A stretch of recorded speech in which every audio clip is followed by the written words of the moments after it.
काही भाजपचे पण असे नेते आहेत ज्यांनी मला मेसेज केलेले आहेत, ज्यांना आश्चर्य वाटतं आहे की नक्की आपल्या देशात काय चाललं आहे. आणि म्हणून विषय फार सोपा आहे. कुठचीही भूमिका घेण्याच्या आधी आणि या देशात हा खेळ झाला पाहिजे नाही झाला पाहिजे ह्याच्यात मी आता जाणारच नाही, कारण पुढचा प्रश्न आपला तो असेल. मला मिनिस्ट्री ऑफ एक्सटर्नल अफेअर्स म्हणजे परराष्ट्र जे मंत्रालय आहे त्यांच्याकडून थोडी माहिती पाहिजे की खरोखर गेल्या 2 महिन्यांमध्ये बांगलादेशमध्ये हिंदूंवर अत्याचार झालेत की नाही झालेत. कारण मला आठवतं जेव्हा बांगलादेशमध्ये कू झाला, तिथून शेख हसीना इथे आल्या देशात आपल्या, तेव्हा त्याच बातमीसोबत अनेक न्यूज चॅनल्सनी असेल, अनेक सोशल मीडियाच्या माध्यमातून आपण पाहिलं असेल all eyes on Bangladeshi Hindus असं एक इंस्टाग्रामवर चाललं होतं. तिथे हिंदूंवर केवढे अत्याचार चालू आहेत, मंदिरं तोडली जात आहेत, कुठच्या मूर्त्या तोडल्या जात आहेत, लहान मुलांवर अत्याचार होत आहेत. ह्या सगळ्या बातम्या ज्या आहेत व्हॉट्सॲपच्या मार्फत असेल, सोशल मीडियाच्या मार्फत असेल, ह्या पसरल्या जात होत्या. एवढंच काय तर काही ठिकाणी दंगली देखील घडवण्याचा प्रयत्न झाला.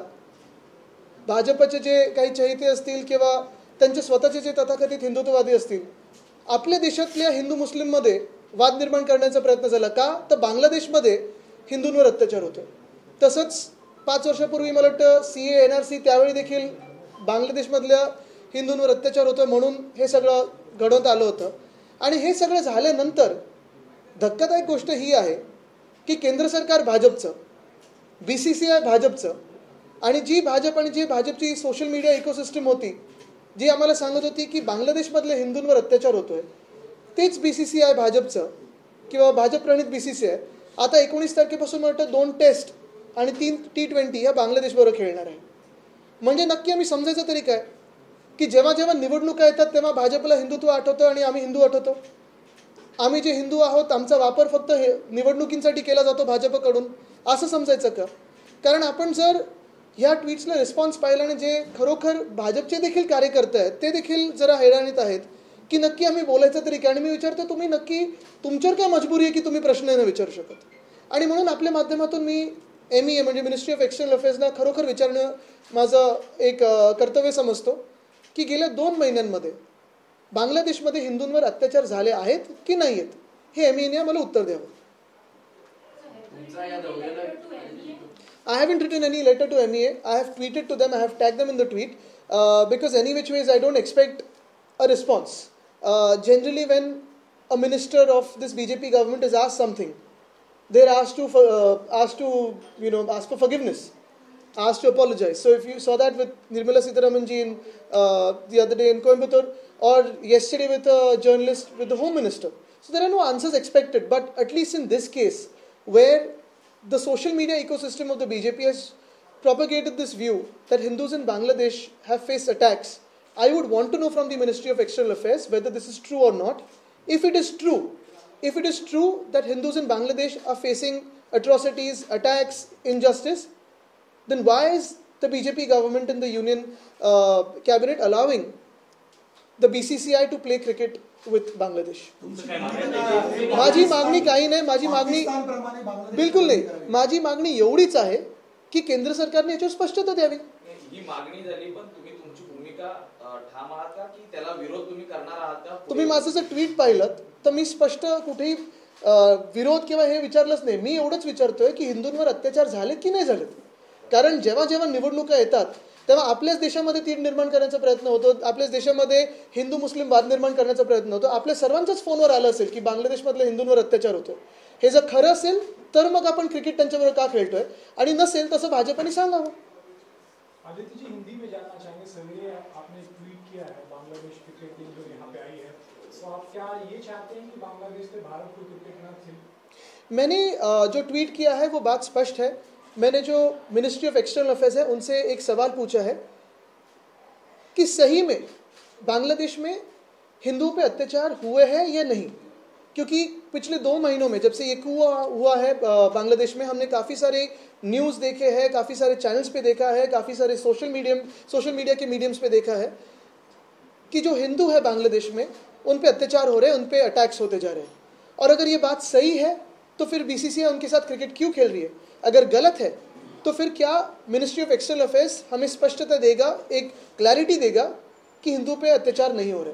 और बात यही होती है कि अगर हिंदुओं पे अत्याचार बांग्लादेश में हो रहे हैं और बीसीसीआई उनके साथ क्रिकेट खेलने जा रही है, तो फिर हम हिंदुओं का उपयोग सिर्फ भाजपा चुनाव के दरमियान करती है क्या? ये भी भाजपा ने स्पष्ट करना चाहिए, क्योंकि भाजपा का हिंदुत्व ये चुनावी हिंदुत्व है. या संदर्भात पाकिस्ताननं भारतामध्ये येऊन क्रिकेट खेळू नये असा विषय होता. त्या संदर्भात वानखेडेचं स्टेडियम देखील शिवसेनेकडे उघडून टाकलं होतं. तशाच प्रकारची ठाम भूमिका आता शिवसेना ठाकरे गट. मला वाटतं आपण पाहिलं असेल त्यावेळी ठामपणे आमची भूमिका ही होती की अतिरेकी हमले जे होतात ते पाकिस्तानमधून होत आहेत आणि आपलं त्यांच्यासोबत क्रिकेट नाही झालं पाहिजे. त्यानंतर युपीएचं सरकार असताना देखील युपीएने देखील क्रिकेट होऊ दिलं नव्हतं. पण आता आपण पाहतोय भाजपकडूनच आम्हाला समजतंय की हिंदूंवर अत्याचार होतात. त्याच्यावर स्पष्टता आली पाहिजे. होतात की नाही होतात एक स्पष्ट करा, आणि होत असतील मग आपण क्रिकेट का खेळतोय. आणि भाजपप्रणित जे स्वतःला तथाकथित हिंदुत्ववादी सरकार समजतात त्यांना हे मान्य आहे का? भाजपचे नेत्यांना हे मान्य आहे का की काय अशी मजबुरी आहे की आपण कुठेही काही बोलू शकत नाही? माझी भूमिका नाही, माझा पहिला प्रश्न आहे की हिंदूंवर अत्याचार होत आहेत की नाही हे केंद्र सरकारने सांगावं. यावर सातत्याने भाजपच्या नेत्यांनीही प्रतिक्रिया दिली आहे की हिंदूंवर अत्याचार होत आहेत. मग बीसीसीआय मध्ये कोण आहेत भाजपचे? आम्हाला तोच विचारायचं आहे की जर तुम्ही असा आरोप करता की त्यांनी पायघड्या घालतात तर त्या पायघड्या तुम्ही उकडणार नाही. पहिला मला त्यांच्याकडून स्पष्टता येऊ द्या, त्यांच्याकडून प्रेस कॉन्फरन्स होऊ द्या, एक तर होम मिनिस्ट्रीकडून होऊ द्या ना तर MEA कडून होऊ द्या की हिंदूंवर अत्याचार होत आहेत की नाही होतात हे तर स्पष्ट होऊ द्या ना. कारण आपण सगळ्यांनी सोशल मीडियावर पाहिलेलं आहे की होतात असं भाजपच्याच इकोसिस्टममधून आम्हाला समजत होतं. मग आता तरी सांगा की होत आहेत की नाही होत आहेत. जोडून एक प्रश्न विचारतो. कांदिवलीमध्ये काल महिला पोलिसांचा विनयभंग झालेला आहे. हरीश मांडवीकर हा त्याचे तथाकथित गुन्हेगार आहे, जेलमधून सुटलेला, त्याच्याकडून हा प्रकार झालेला आहे. हा गुन्हा झालेला आहे. आपल्याला आठवत असेल एका 9 वर्षाच्या मुलीवर देखील नागपूरमध्ये एक अत्याचार झाला आहे. हे विषय महत्त्वाचे आहेत कारण आपल्या राज्यामध्ये हे सगळं होत असताना घटनाबाह्य मुख्यमंत्री स्वतःच्या बंगल्यावर बॉलिवूडचे स्टार्स बोलत होते, ॲक्टर्स बोलत होते, त्यांच्यासोबत गप्पा मारत होते. पण ह्या विषयांसाठी वेळ नाही आहे. आणि मग मी परवा जो विचारला पुण्यात प्रश्न, पुण्यात परत एकदा गोळीबार झाल्यानंतर की महाराष्ट्राला गृहमंत्री आहेत की नाही.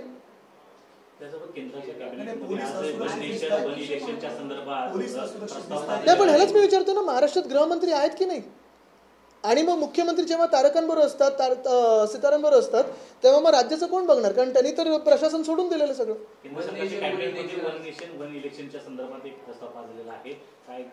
नाही, आता मला वाटतं कपिल शर्मा शो हे इलेक्शन कमिशन चालवायला लागणार आहे. कारण एका बाजूला जम्मू काश्मीर आणि हरियाणासोबत महाराष्ट्राची निवडणूक घेऊ शकत नाहीत. जम्मू काश्मीरमध्ये फेजमध्ये घेत आहेत, सांगतात सिक्युरिटी सिच्युएशन ठीक नाही आहे आणि 1 नेशन 1 पोलचं बोलतात. 2 वर्षात राज्यात आमच्या 30 शहरांमध्ये महानगरपालिकेच्या निवडणुका नाही झाल्यात आणि 1 नेशन 1 पोल बद्दल बोलतात. तर मला वाटतं आता कपिल शर्मा शोवर आपले निवडणूक आयोगचे आयुक्त येणार आहेत. महाराष्ट्राची सुद्धा अजून निवडणूक घोषित झालेली नाहीये. ह्यांच्या निवडणुका थांबवण्यासाठीचा हा डाव आहे असं वाटतं आपल्याला. नाही, मग केंद्र सरकारचं काय परत निवडणुका घेणार. म्हणून मी सांगतो ना की कुठेही स्पष्टता नाहीये. त्यांनी जे काल आणि आज कॅबिनेटमध्ये मंजूर केले 1 नेशन 1 पोल, निवडणुका लांबवत आहेत, निवडणुका लवकर घेणार. मुळात त्यांना निवडणुका घेण्याची हिंमतच नाहीये आणि मग 1 नेशन 1 पोलचं बोलतात. अधिकृत माहिती मिळते त्यानुसार 2025 नंतर ज्या कुठल्या विधानसभा त्यांची परिस्थिती जैसे ते ठेवली जाणार आहे. याचा अर्थ 2029 पर्यंत अनेक सरकारही पुढे एक्सटेंड होऊ शकतात. आपल्या राज्यातही एक्सटेंड करण्याचा हा डाव आपल्याला, कारण भाजपाला हे 100% माहिती आहे की सगळ्या निवडणुका भाजपा हरत आहे. हरियाणा हरणार, जम्मू काश्मीर हरणार, महाराष्ट्र हरणार, झारखंड हरणार, दिल्ली तर हरणार. मग हरायचंच नाही म्हणून निवडणुकाच घ्यायच्या नाहीत. हे भाजपाचा डाव आहे. आणि हेच आम्ही सतत सांगतोय की हे लोकशाहीला हानिकारक आहे, आपल्या संविधानाला हानिकारक. हिवाळ्यामध्ये अधिवेशन जे होणार आहे, हिवाळी अधिवेशनात त्यावेळेला हे विधेयक ठेवलं जाणार आहे. तर त्यावेळेला आपली भूमिका काय असेल? आपण विरोध केलेलाच आहात, परंतु महाविकास नाही, एक थोडं ह्या समितीने सांगावं की कोणाशी चर्चा केली त्यांनी.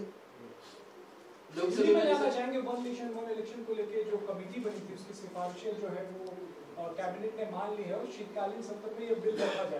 बिल्कुल, जो भाजपा चुनाव से डरती है, जो भाजपा महाराष्ट्र में चुनाव हरियाणा और जम्मू कश्मीर के साथ नहीं ले सकती, जो भाजपा हमारे महाराष्ट्र में लगभग 30 शहरों में चुनाव नहीं ले सकती, वो ही अभी 1 नेशन 1 पोल के बारे में बात कर रही है. तो जोक हो गया है. आपकी पार्टी का स्टैंड क्या रहेगा? हमारी पार्टी का स्टैंड हमारा क्लियर है कि इन्होंने बात किससे की है पहले पूछे. फिर 1 नेशन 1 पोल जो चुनाव आयोग भाजपा के ऑफिस से जो चलता है, भाजपा के दफ्तर से जो चलता है, उन्हें 4 राज्यों में चुनाव लेने की अनुमति नहीं है भाजपा से. तो वो क्या 1 नेशन 1 पोल करेगी? भाजपा तो डरती है पोल्स को. लेकिन इस आइडिया के साथ आप लोग हैं कि नहीं? प्रदेश में एक ही चुनाव होगा। नहीं, ऐसे आइडियाज तो काफी सारे आए। अच्छे दिन की आइडिया थी, 15 लाख की आइडिया थी, बहुत सारी आइडियाज थी। I think one nation, one poll is a joke as of now because the Union Cabinet has approved the one nation, one poll proposal. However, they cannot hold simultaneous polls in 4 states. If you see, Haryana and Jammu Kashmir have been announced, but what about Maharashtra and Jharkhand? Delhi wants to go for polls, but sources say that they cannot hold polls as of now. So an election commission that has no capacity to hold simultaneous polls in 4 states is now talking about one nation, one poll. Is it even possible? Maharashtra has pending elections for municipal corporations for the past 2 years. BJP is scared of holding polls, which is why they're talking of one nation, one poll so that they can extend the deadline of all pending elections for the next 5 years. मला वाटतं परत एकदा मी सगळ्यांना आपल्याला main मुद्द्यावर खेचून आणतो, कारण हा विषय महत्त्वाचा आहे. 2 दिवसात हे टेस्ट मॅचेस होतील. आपण BCCI कोण चालवतं, ICC आता कोण चालवतं, ह्याच्यावर पण थोडं लक्ष घालणं गरजेचं आहे. आणि पुन्हा एकदा भाजपाला असेल किंवा परराष्ट्र मंत्र्यांना असेल, हा प्रश्न विचारणं गरजेचं आहे की खरोखर बांगलादेशमध्ये हिंदूंवर अत्याचार झालेत की नाही. झाले असतील तर मग आपण बांगलादेशसोबत, त्याच बांगलादेशसोबत क्रिकेट का खेळत आहोत, आणि झाले नसतील तर मग हा प्रचार थांबवणार का. झाले असतील किंवा नसतील, हे जरी दोन्ही गोष्टी असतील तरी बांगलादेशवर आपण क्रिकेट खेळू शकतोय. पण आपल्याच देशामध्ये भाजपा आपल्या 2 धर्मांमध्ये वाद निर्माण करण्याचा प्रयत्न करतं. हे भाजपचं निवडणुकीपूर्वीचं आणि निवडणुकीपुरतं हिंदुत्व आहे, ते स्पष्ट झालं. खेळामध्ये राजकारण आणू नका असं अनेक वारंवार सांगितलं जातं आणि असं तुम्ही भाजपचे लोक जे बसलेत खेळामध्ये ते कोण आहेत मग? ते राजकारणाबाहेर